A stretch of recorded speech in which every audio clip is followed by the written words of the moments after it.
आमच्या उल्हास माझा न्यूज चॅनलला सबस्क्राईब करा, बेल आयकॉन दाबा आणि पहा उल्हास माझाच्या बातम्या सर्वात आधी आपल्या मोबाईल स्क्रीनवर. बजरंगबली हनुमान शक्तीची देवता आणि निष्ठेची पण आहे. म्हणजे प्रभुराम कुठे आहे ते विचारलं तर मी छाती फोडून दाखवली की इकडे प्रभू श्रीराम आहे. या शक्तीच्या देवतेचं आज मंगळवार योगायोग चांगला आहे. दर्शन घेतलं आणि मग 23 नंबर प्रभागातील अमृता प्रयाग शिंदे आणि सिद्धेश शिर्के यांच्या या कार्यालयाचं उद्घाटन आज झालेलं आहे. मार्गदर्शक शैलेश शिर्के जे आहेत, एक संयमी आणि तेवढंच आक्रमक पण आहे, दोन्ही बरोबर. म्हणजे पहिले समजून घेणार, म्हणजे पहिली बात तो फिर लाट. बऱ्याचशा लोकांचं असतं पहिलं लाट, ठीक आहे, आणि इथं बात, आणि ते आवश्यक आहे. म्हणजे समस्या काय ते समजून घ्यायची, ती सुटली नाही त्याचं कारण शोधायचं आणि जाणीवपूर्वक कोण नाटक करत असेल त्याला ते ठोकायचं, बरोबर नसेल. हे आमचं वाक्य शिकवले. शिवसैनिक असू दे किंवा महाराष्ट्र नवनिर्माण सैनिक असू. त्यामुळं मार्गदर्शन चांगलं आहे आणि त्यांना पहिल्या दिवसापासून विश्वास होतो.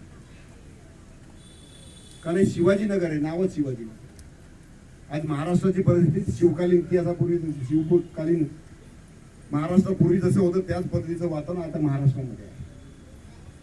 त्यावेळी सुद्धा महाराष्ट्र एक अन्याय सहन करत होता, अत्याचार सहन करत होता. लोक काय बोलत नव्हती, काय बोलू शकत नव्हती, कारण दिल्लीवरून सगळं राज्य चालायचं आणि इथले सरदार फक्त दिल्लीवरून टाकलेल्या तुकड्यांवर खुश असायचे.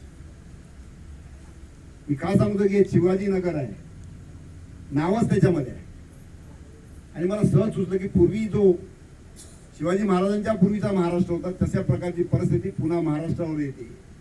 जर मराठी माणूस जागा झाला नाही तर महाराष्ट्राची अवस्था त्या काळात जशी होती तशीच होणार आहे. कारण फक्त सरदार लोक तुकड्यावर खुश होत आहेत आणि म्हणून महाराष्ट्र घाण टाकलेला. महाराष्ट्राची लष्करे तोडली जातात, महाराष्ट्र उद्ध्वस्त केला जातोय, महाराष्ट्रामधले रोजगार नेले जातात, महाराष्ट्राच्या सुशिक्षित लोकांना बेरोजगार केलं जातं, महिलांवरचे रोजचे अत्याचार वाढलेले आहेत. कुठे काय कुठे काय कुठे काय कुठे काय. महाराष्ट्र अस्थिर करून टाकलेला आहे. जो महाराष्ट्र स्थिर होता, ज्या महाराष्ट्रामध्ये संतांची शिकवण होती, संत तुकारामांची होती, संत नामदेवांची होती, संत ज्ञानेश्वरांची होती, जो महाराष्ट्र क्रांतिकारकांचा महाराष्ट्र होता, डॉक्टर बाबासाहेब आंबेडकरांच्या देशाला संविधान दिलं, त्यांचा महाराष्ट्र आज महाराष्ट्र लाचार आणि फक्त दिल्लीकडे बघणारा महाराष्ट्र तयार केला. त्या महाराष्ट्राच्या जनतेला लाचार करण्याचं काम सध्याच्या 10 वर्षामध्ये झालेलं आहे. 1500 रुपयासाठी लाचार महिला केलेला आहे, तरी या उभे करायचे. तुम्ही रोजगार वाढवा, महिलांना स्वयंरोजगार कसे करतील. महिला नुसतं एक महिला बाल विकासच्या माध्यमातून महिला सबलीकरण असं एक GR निघतो, पण तो काय लोकांपर्यंत पोहोचत नाही, महिला सबलीकरण होत नाही. आणि मग पुन्हा महिलांना आबला म्हणून हिणवलं जातं. असा महाराष्ट्र आम्ही पाहिला नव्हता. एक स्वाभिमानी महाराष्ट्राचं स्वप्न घेऊन राजसाहेब ठाकरे आणि उद्धवसाहेब ठाकरे हे दोघे बंधू चाललेले आहेत. आणि काळाची गरज होती.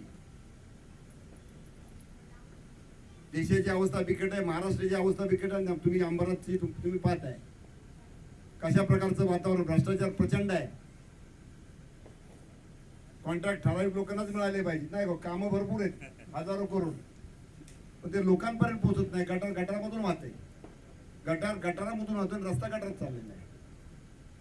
कुठे काय करोडो रुपयाचा निधी येतो, पण तो जातोय कुठं. अंबरनाथ आहे तसंच आहे. मी आमच्या शैलेश दादांचं अभिनंदन करतो की सत्ता नसताना सुद्धा, कुठलं पद नसताना सुद्धा, किती एकरचा प्लॉट तो? 18 एकरचा प्लॉट. नाव पण सांगा कुठलं आहे ते? शिवाजीनगर रहिवासी संघ. पाठपुरा सतत चालू आहे. लवकरच त्याचा ताबा पण मिळेल. मला वाटतं पुढची कारवाई होईल.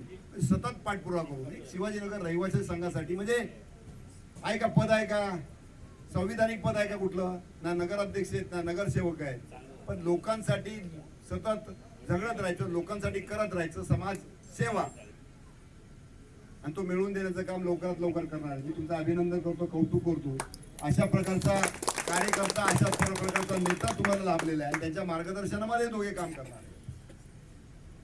आणि हे दोघे मी खात्री देतो तुम्हाला, हे उद्धव साहेबांचे आणि राज साहेबांचे, बाळासाहेबांचे शिपाई आहेत, मावळे आहेत. ते 5 वर्ष निवडणूक झाल्यानंतर 5 वर्षानंतर परत येणार आहेत. दररोज तुमच्या संपर्कात असलेल्या लोकांना, स्थानिक लोकांच्या संपर्कात असणार आहे.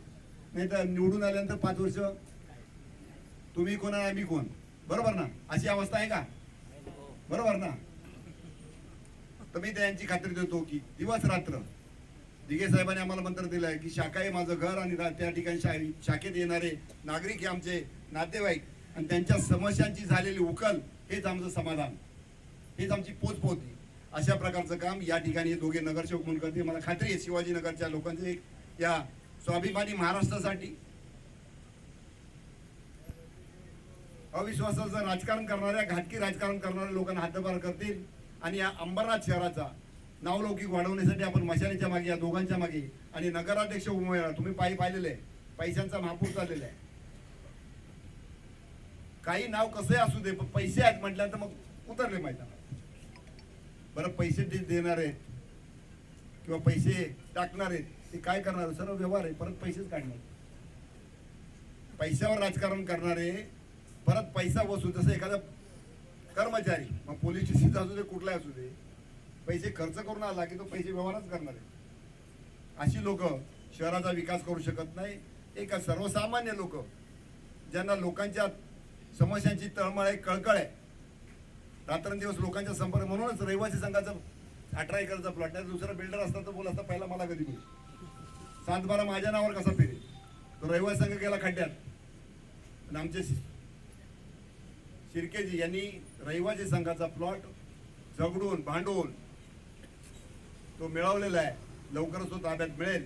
अशा प्रकारचे नगरसेवक निवडून आपण द्याल अशी खात्री या ठिकाणी बाळगतो. तसे त्या या दोघांना शुभेच्छा देतो. आणि निवडून आल्यानंतर 2 तारखेलाच मला 2 तारखेला दुपारपर्यंत लागेल. 2 तारखेला पुन्हा गुलाल उधळा इकडे आपण बरं का ताळी, तुम्ही ठाण्यावरून यायचं इथं नक्की येणार पाहिजे ना.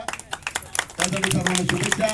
धन्यवाद. जय हिंद, जय महाराष्ट्र. आमच्या उल्हास माझा न्यूज चॅनलला सबस्क्राईब करा, बेल आयकॉन दाबा आणि पहा उल्हास माझाच्या बातम्या सर्वात आधी आपल्या मोबाईल स्क्रीनवर.